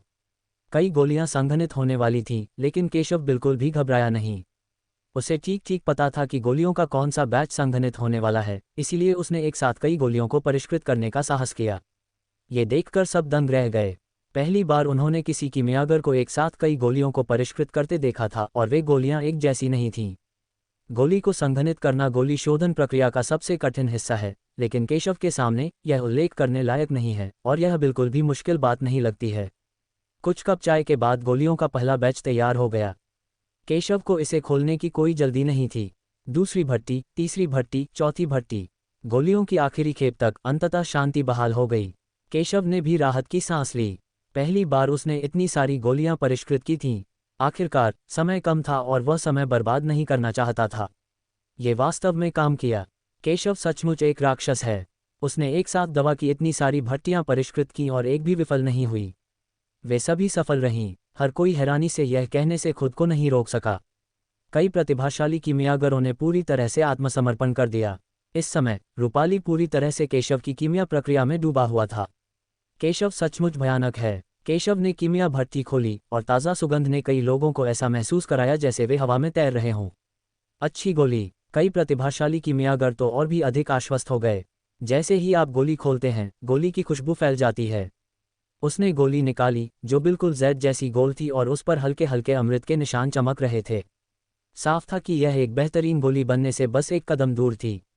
यद्यपि यह उच्चतम स्तर तक नहीं पहुंच पाया, फिर भी सभी ने इसकी बहुत प्रशंसा की। इससे भी अधिक भयावह बात यह है कि न केवल पहला बैच बल्कि उसके बाद की प्रत्येक बैच की गोलियां खोलते ही एक सुगंधित सुगंध छोड़ती हैं और वे लगभग सभी उच्च श्रेणी की गोलियां हो सकती हैं। हर कोई हैरान रह गया। न सिर्फ कीमिया सफल रही बल्कि लगभग पूरी तरह से सही भी थी। केशव की कीमिया कला कितनी मजबूत थी, वे इस पर विश्वास नहीं कर सके। बुरा नहीं, सब काम कर गया। केशव ने संतुष्टि से थोड़ा सिर हिलाया। आखिरकार वह एक ही समय में गोलियों की कई भट्टियों को परिष्कृत कर रहा था, और कई भट्टियों में कई औषधीय सामग्रियां थीं। उनमें से हर एक का सही स्तर तक पहुंचना असंभव था। हालांकि जब दीर्घायु गोलियों का आखिरी बैच खोला गया तो एक सुनहरी रोशनी चमक उठी। सर्वोच्च श्रेणी का अमृत। इस दृश्य ने सभी को पूरी तरह से चौंका दिया और प्रभावित किया। उन्होंने अमृत की कई भट्टियों को परिष्कृत किया, और न केवल वे सभी सफल रहीं, बल्कि उनमें से लगभग सभी शीर्ष गुणवत्ता के करीब थीं, और वह वास्तव में शीर्ष गुणवत्ता वाले अमृत को परिष्कृत करने में भी सक्षम थे। हर कोई जानता है कि केशव की कीमिया कौशल कितनी भयानक है। यह महान कायाकल्प गोली है। केशव ने एक एक करके उन गोलियों को पेश किया जिन्हें उन्होंने परिष्कृत किया था। उनमें से प्रत्येक को एक गोली चुनने के लिए कहा और उन्हें जल्दी से गोलियों को परिष्कृत करने के लिए कहा। फिर वह जोया के पास आया और उसे दीर्घायु की गोली सौंप दी। केशव, धन्यवाद। गोली मिलने के बाद जोया भावुक हो गई। उसे पता था कि केशव ने उसके लिए इस गोली को बनाने में कितनी मेहनत की है। उसने हर किसी को हर जगह औषधीय सामग्री ढूंढने के लिए बुलाया था ताकि उसकी रिकवरी के लिए गोली को परिष्कृत किया जा सके। मूर्ख लड़की, तुम मुझे धन्यवाद क्यों दे रही हो? मैं तुम्हारा ऋणी हूँ। केशव ने ये सुना और अपना सिर हिलाकर कहा, आपकी आयु को बहाल करना और सब कुछ बहाल करना मेरे लिए सबसे अच्छी मदद है। केशव बोले, ठीक है, मैं पवित्र पुत्र में विश्वास करता हूँ, मैं ठीक हो जाऊंगा। जोया ने ये सुना, मुस्कुराया, गोली ली और फिर सभी की रक्षा के लिए एक तरफ खड़ा हो गया। वे सभी परिष्कृत गोलियां हैं। केवल रूपाली केशव को देखते हुए एक तरफ खड़ा रह गया था। आप लड़की का उच्चारण कैसे करते हैं, क्या गलत है? केशव ने रूपाली की निगाहें देखीं और पूछा। केशव, मैं चाहता हूं कि तुम मेरे गुरु बनो, मैं चाहता हूं कि तुम मुझे सिखाओ। नियान क्विंगजुन ने गंभीरता से कहा। जब एल्डर लिंग ने उसे बताया कि केशव कोई साधारण व्यक्ति नहीं है तो उसे कुछ संदेह हुआ, लेकिन अब केशव की भयानक ताकत को देखने के बाद वह पूरी तरह से आश्वस्त हो गई। उसके बाद उसे केशव का प्रशिक्षु बनने का विचार आया। कृपया मुझे अपना स्वामी स्वीकार करें। केशव ने जब ये सुना तो उसने उसे अजीब नज़रों से देखा। उसने कभी सोचा भी नहीं था कि रूपाली उसे अपना गुरु बनाना चाहेगा, लेकिन उन्होंने फिर भी अपना सिर हिलाया। मैं शिष्यों को स्वीकार नहीं करता, और आपकी प्रतिभा के साथ जब तक आप कड़ी मेहनत करते हैं आपकी भविष्य की उपलब्धियां बहुत कम नहीं होंगी। नहीं। जब रूपाली ने यह सुना तो उसने अपना सिर हिलाया और कहा। उसकी खूबसूरत आंखें बहुत गंभीर थीं। हो सकता है कि मेरी भविष्य की उपलब्धियां बहुत कमज़ोर न हो, लेकिन मैं और अधिक मजबूत होना चाहती हूँ, मैं और अधिक शक्तिशाली होना चाहती हूँ। आम लोगों और यहाँ तक कि कई प्रतिभाशाली लोगों के बीच भी उसकी प्रतिभा कम नहीं है। चाहे वह कीमिया हो या मार्शल आर्ट, अगर वह चाहे तो भविष्य में मथुरा में एक शक्तिशाली योद्धा या किसी कीमियागर संघ की मुखिया बन सकती है। लेकिन वह समझती थी कि एक सच्चे मार्शल आर्ट जीनियस या एक सच्चे कीमिया जीनियस की नज़र में उसकी उपलब्धियां उल्लेख के लायक नहीं थीं। वह एक साधारण जिंदगी नहीं जीना चाहती। जैसा कि कहावत है, मुर्गी का सिर बनने से बेहतर है फीनिक्स की पूंछ बनना। तुम्हारी महत्वाकांक्षा अच्छी है, लेकिन तुम्हारी प्रतिभा बहुत कमज़ोर है। मैं तुम्हें पढ़ाना नहीं चाहता। रूपाली के दृढ़ संकल्प को सुनकर केशव बहुत आश्चर्यचकित नहीं हुआ, बल्कि शांति से बोलता रहा। लेकिन हर कोई उनका शिष्य नहीं बन सकता। केशव की बातें सुनकर रूपाली थोड़ी हैरान हुई। उसने सोचा था कि केशव मना कर देगी, लेकिन उसने उम्मीद नहीं की थी कि केशव उसे इस तरह मना कर देगी। हालांकि पूरे महाद्वीप में उसकी प्रतिभा उतनी प्रबल नहीं है, मथुरा में उसकी प्रतिभा काफ़ी अच्छी है। उसके रूप रंग के साथ अगर वह शिष्य बनना चाहे तो मुझे डर है कि कोई उसे मना नहीं करेगा। लेकिन केशव ने उसे सीधे अस्वीकार कर दिया। लेकिन वह ऐसे ही हार मानने को तैयार नहीं थी। मुझे पता है कि केशव, आपसे मुझे सिखाने के लिए कहना मेरे लिए बहुत अचानक था, लेकिन मैं वास्तव में आपका शिष्य बनना चाहता हूँ। आप मुझसे जो भी करने को कहेंगे मैं करूँगा। रूपाली ने गंभीरता से कहा, अपना संयम वापस पा लिया, मानो उसने अपना मन बना लिया हो केशव को देखते हुए। हालांकि केशव ने कहा कि उसकी प्रतिभा कमज़ोर है, केशव की प्रतिभा और ताकत बहुत मजबूत थी और उसके पास खुद के बारे में ऐसा कहने की योग्यता थी, इसलिए वह बहुत नाराज़ नहीं हुई। हाँ, जब केशव ने यह सुना तो वह थोड़ा हैरान हुआ। उसे उम्मीद नहीं थी कि रूपाली नाराज़ नहीं होगा, बल्कि फिर भी उसे अपना गुरु मानकर उसकी पूजा करना चाहता था। उसने अपना सिर उठाया और रूपाली की ओर देखा। केशव की नंगी निगाहों को देखते हुए रूपाली के कान गर्म हो गए और उसकी सांसें तेज हो गईं। केशव की छाती का ऊपर नीचे होना और भी साफ दिखाई देने लगा। अगर कहीं और किसी ने उस पर इस तरह नज़र डालने की हिम्मत की होती तो वह कब की तलवार से उसकी आंखें फोड़ चुकी होती। वह उसे सीधे अपनी ओर देखने कैसे दे सकती थी। जब तक आप तैयार हैं, मैं आपसे कुछ भी वादा कर सकता हूँ। रूपाली ने थोड़ी देर के लिए अपनी आंखें बंद कर लीं, फिर केशव को घूरा और अपनी खूबसूरत आंखों से दृढ़ता से कहा, आप भी इसमें शामिल हैं। जब केशव ने यह सुना तो उसने मुस्कुराते हुए रूपाली की ओर देखा। केशव की बात सुनकर रूपाली की नज़रें थोड़ी बदल गईं। अगर केशव ही थी तो शायद नामुमकिन नहीं था, इसलिए उसने अपने लाल होंठ भींचे और जवाब में सिर हिला दिया। तुम मेरी शिष्या बनने के योग्य नहीं हो, लेकिन तुम मेरी दासी बन सकती हो। अगर तुम अच्छा प्रदर्शन करोगी तो मैं तुम्हें कुछ सुझाव दे सकती हूँ।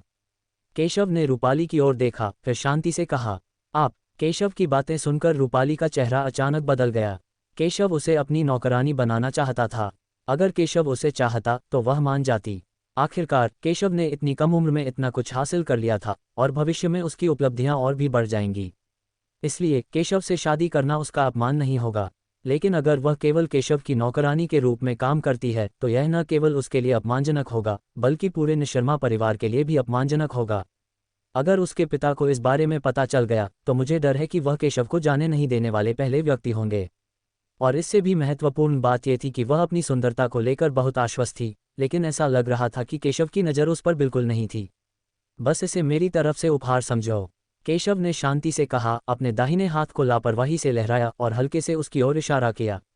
इससे पहले कि रूपाली को प्रतिक्रिया करने का समय मिलता, एक दिव्य विचार उसकी चेतना के सागर में उमड़ पड़ा। भिनभिनाहट की आवाज के साथ भारी मात्रा में जानकारी ने उसके दिमाग को लगभग फटने पर मजबूर कर दिया, जिससे रूपाली की आंखें चौड़ी हो गईं। उसने अविश्वास से केशव को देखा। इस समय उसके दिमाग में जो जानकारी थी वह रसायन विद्या के बारे में सबसे सरल और स्पष्ट ज्ञान थी, जिसमें रसायन विद्या के प्रशिक्षुओं के बारे में भी ज्ञान था। हालांकि रूपाली को यह जानकर आश्चर्य हुआ कि इस अत्यंत सरल ज्ञान का प्रत्येक भाग इतना सटीक और गहन था कि इसमें कीमियागर स्तर के लगभग हर रहस्य को समाहित किया गया था।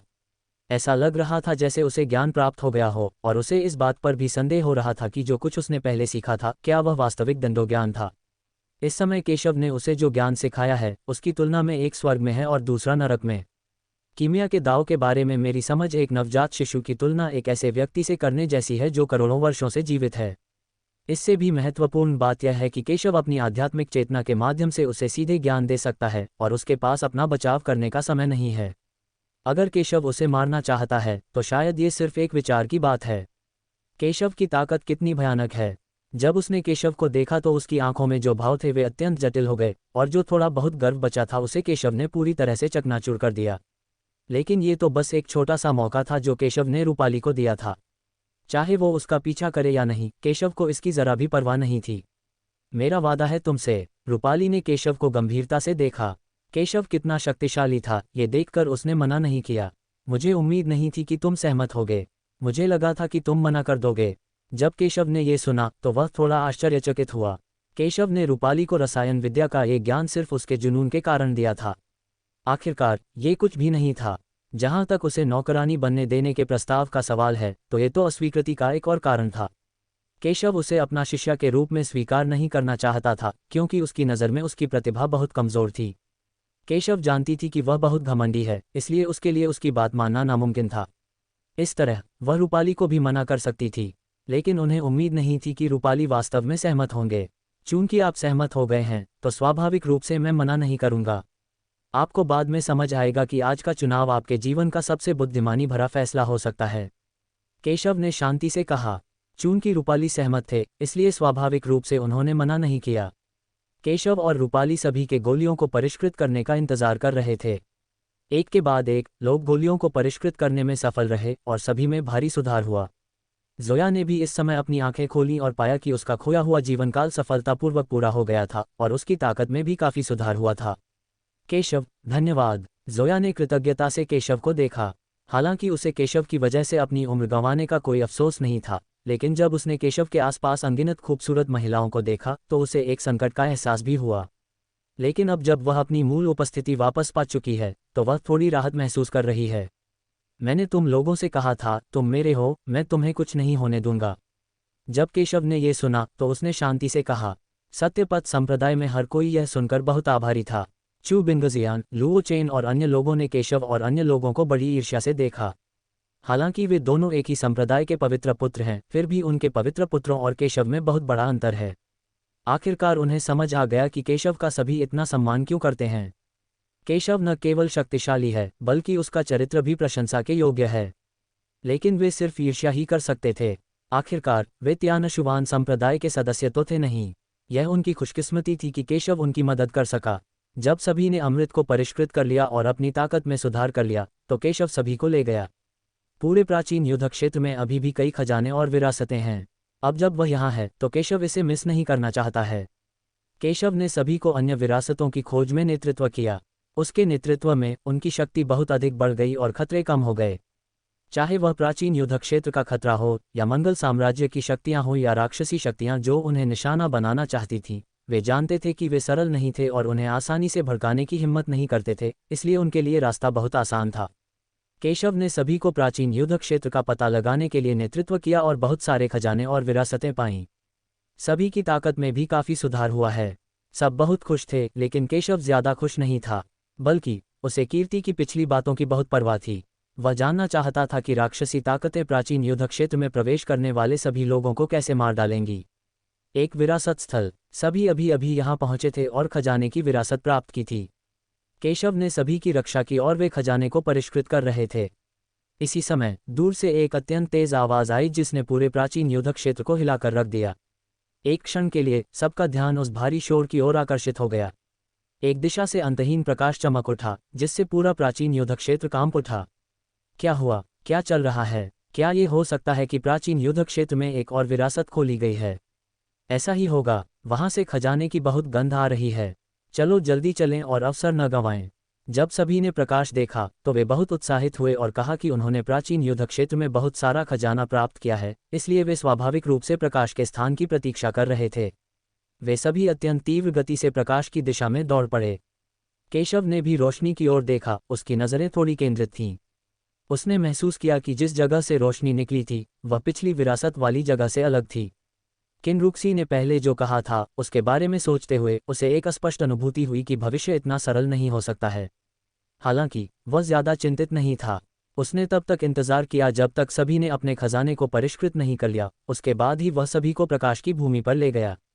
मैंने अपने सामने 1000 फीट ऊंचा एक विशाल पर्वत देखा और यह वह पर्वत था जिससे सुनहरी रोशनी निकल रही थी। पहाड़ की चोटी से एक सुनहरी रोशनी निकली और आकाश और धरती पर फैल गई। पूरी दुनिया जोर से हिल रही थी। ऐसा लगता है कि यह पर्वत अचानक प्रकट हो गया है। ये पहले कभी यहाँ नहीं था। मैंने कभी नहीं सोचा था कि यहाँ कोई विरासत की जगह छिपी हुई है। मुकीम और अन्य लोग थोड़े हैरान हुए। वे पहले भी इस जगह से गुजर चुके थे और उन्हें कोई सुराग नहीं मिला था। हालांकि उन्हें उम्मीद नहीं थी कि इतना रहस्यमय और भव्य पर्वत अचानक यहाँ प्रकट हो जाएगा। केशव ने पहाड़ों की ओर देखा। उसकी आंखें थोड़ी स्थिर थीं और फिर उसने दूर तक देखा। मैंने देखा कि पहाड़ की तलहटी में वास्तव में बहुत से लोग पहाड़ के पास से बहुत सारे हथियार निकालने के लिए संघर्ष कर रहे थे। और ये लोग कोई और नहीं बल्कि दाजिया और मंगल साम्राज्य की सेनाओं के प्रतिभाशाली लोग हैं जिन्होंने प्राचीन युद्ध के मैदान में प्रवेश किया था। वे केशव और अन्य लोगों से पहले यहाँ पहुंचे। खजाने के सामने उन्होंने लड़ाई नहीं की बल्कि मौन सहयोग किया। वे अब अपने सामने हथियार खींच रहे हैं। तियानजियाओं में से एक ने उत्साह से कहा, ये हथियार स्वर्गीय स्तर तक पहुंच गए हैं। ये हमारा मौका है, इसे मत गंवाओ। बोलने वाला व्यक्ति कोई अजनबी नहीं था बल्कि अफान मून संप्रदाय का पवित्र पुत्र था। अफान की बातें सुनकर बाकी प्रतिभाशाली लोग स्वाभाविक रूप से इस अवसर को हाथ से नहीं जाने देंगे। यहाँ तक कि अफान ने भी कहा कि यह एक खजाना है, इसलिए वे स्वाभाविक रूप से हार नहीं मानेंगे। लेकिन जब केशव ने यह सुना तो उसकी आंखें ठंडी हो गईं। यद्यपि ये हथियार खजाने हैं, लेकिन ये अवसर नहीं बल्कि संकट हैं। ये हथियार संगठन के दमनकारी उपकरण हैं। एक बार इसे बाहर खींच लिया गया तो संरचना टूट जाएगी। हालांकि उसे नहीं पता था कि पहाड़ों में क्या दबा हुआ है, फिर भी उसे एक स्पष्ट अनुमान था। रुकना! केशव की ठंडी आवाज गूंज उठी। उस समय विभिन्न संप्रदायों के सभी शिष्य जो अपनी तलवारें खींचने की पूरी कोशिश कर रहे थे, उन्होंने केशव की ठंडी चीख सुनी और केशव के आगमन पर ध्यान दिया। हालांकि जब उन्होंने केशव को देखा तो कई लोगों को परवाह नहीं थी। आप कौन हैं? हमें क्यों रुकना चाहिए? मंगल साम्राज्य के कई प्रतिभाशाली लोग नहीं जानते थे कि केशव कौन था और उन्होंने उसे गंभीरता से नहीं लिया। मैं सोच रहा था कि यह कौन है, लेकिन ये सत्यपथ संप्रदाय का एक बेकार आदमी निकला। वह इतने लंबे समय से छिपा हुआ था और वह अभी भी जीवित है। जब कमल संप्रदाय और अन्य लोगों ने केशव को देखा तो उन्होंने उपहास किया और कहा कि केशव द्वारा उन्हें सबक सिखाना उनके लिए शर्म की बात है। अब जब पवित्र पुत्र मौजूद है तो वे सब बदला लेना चाहते हैं। सूर्य ऊर्जा संप्रदाय के लोगों के समूह के बीच नेता अफान ने केशव को देखा और उसकी आंखों में घृणा की झलक दिखाई दी। आखिरकार उस समय केशव से हारना एक शर्म की बात थी जिसे वह हमेशा याद रखेगा। एक और प्रतिभाशाली व्यक्ति केशव को देखकर हैरान रह गया। ये गणेश है। जब उसने केशव को देखा तो उसने पहले तो सोचा कि केशव निश्चित रूप से मर चुका है, लेकिन उसने यह उम्मीद नहीं की थी कि केशव वास्तव में बच गया होगा, जिससे वह आश्चर्यचकित हो गया। वह येनलुओ संप्रदाय के पवित्र पुत्र के रवैये को जानता था, लेकिन वह उन्हें जाने नहीं देना चाहता था। फिर भी केशव बच गया। उसने शुरू में सोचा था कि केशव उड्डम संप्रदाय के पवित्र पुत्र के हाथों से बच गया है, लेकिन जब उसने देखा कि चू बिंगजियान और अन्य भी बच गए हैं, तो उसे विश्वास नहीं हुआ। क्या ये हो सकता है कि केशव ने येनलुओ संप्रदाय के पवित्र पुत्र को हराया हो? वह कैसे संभव है? वह अपने मन में इस बात पर विश्वास नहीं कर सका और यह विश्वास नहीं कर सका कि यह सच था। लेकिन ये सच है, मैंने कहा, बंद करो इसे। केशव ने ठंडे स्वर में कहा, मानव दुनिया में एक शूरा की तरह कदम दर कदम आगे बढ़ते हुए। वह अपने आसपास के सभी लोगों को बर्फीली निगाहों से घूरता था और उसकी आंखों में छिपी जानलेवा मंशा देखकर लोग सिहर उठते थे। इस बार उसने हत्या का इरादा अनजाने में नहीं छोड़ा था, बल्कि वह सचमुच गुस्से में था। भयानक जानलेवा इरादे सभी दिशाओं में फैल गए, लेकिन पहाड़ों में एक दिव्य प्रकाश झरने की तरह फूट पड़ा, जिसने केशव के जानलेवा इरादे का विरोध किया और सभी की रक्षा की। ये देखकर केशव को और भी संदेह हुआ। निश्चय ही इस पर्वत में कुछ अजीब बात है। हालांकि आगे खड़े विभिन्न संप्रदायों के शिष्यों को कुछ समझ नहीं आया। केशव की बातें सुनकर उन्होंने तुरंत उपहास किया, बेटे, तुम खुद को क्या समझते हो? हम पर चिल्लाने की तुम्हारी हिम्मत कैसे हुई? हाँ, यहाँ विभिन्न प्रमुख संप्रदायों के सभी शीर्ष प्रतिभाशाली लोग हैं। आप अपने आप को क्या समझते हैं? क्या आप यहाँ बोलने के योग्य हैं? या फिर आप इन खजानों के लिए हमसे प्रतिस्पर्धा करना चाहते हैं? ये सही है, तुम बेकार लोग खजाने के लिए हमसे प्रतिस्पर्धा करना चाहते हो। तुम सीधे मौत को दावत दे रहे हो।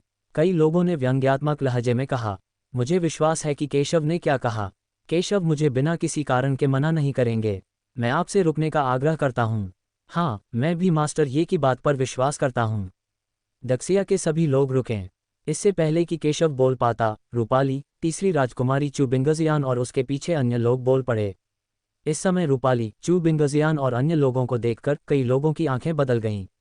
ये भी कोई साधारण लोग नहीं हैं। रूपाली और माही भी दक्षिया और मंगल साम्राज्य की शीर्ष सेनाओं के संत हैं। तीसरी राजकुमारी भी दक्षिया की राजकुमारी है। कई लोगों की नज़रों में वे बहुत अलग थलग हैं, लेकिन किसी को उम्मीद नहीं थी कि वे केशव का इतना समर्थन करेंगी और केशव के साथ उनके इतने करीबी रिश्ते होंगे। इससे कई लोगों को बहुत ईर्ष्या होती है। ये लड़का बहुत भाग्यशाली है कि उसके आसपास इतनी सारी सुंदरियां हैं। कई लोग अफान और गणेश को अजीब नज़रों से देख रहे थे। आखिरकार वे अफान और गणेश, रूपाली और चू बिंगजियान के रिश्ते को जानते थे। उन्होंने अफान और गणेश का पीछा क्यों नहीं किया, बल्कि केशव का पीछा क्यों किया?